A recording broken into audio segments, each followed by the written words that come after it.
ភ្លៀងមិនស្រឡាំងដូចខ្វងពន្លឺថ្ងៃដូចបងនឹងស្រីឃ្លាតទៅឆ្ងាយបងអង្គុយម្នាក់ឯងសែនចំបែងកាអាយតែក្លិនស្រស់ឆោមឆាយបាត់ទៅណា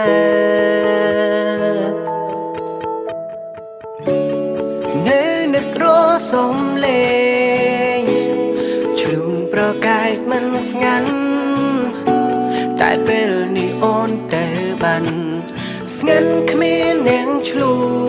ដឹងទេនឹងថានឹងបងនឹងខ្លាំងណាស់អោនចាចិត្តបងអូននៅទីណាពេលនេះបែរដងបងត្រូវការបងមិនអាចងូខ្វះស្នេហាអូនបានឡើយបងនឹងអូនខ្លាំងណាស់ត្រានត្រាយអោពេលបើអើយនឹកបងខ្លាំងទេបងបានត្រឹមកាន់បេកសរសេរបងហៅសំនៀងតាមសំណេរផ្ដាំមេ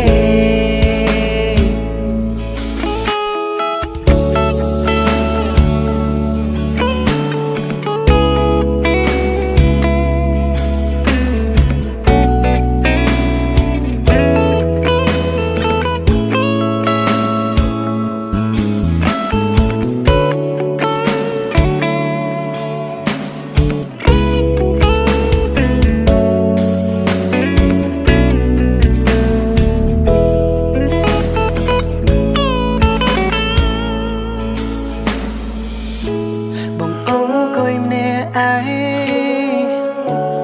សែនចំបែងកាអាយតែក្លិនស្រស់ឆោមឆាយបាត់ទៅណា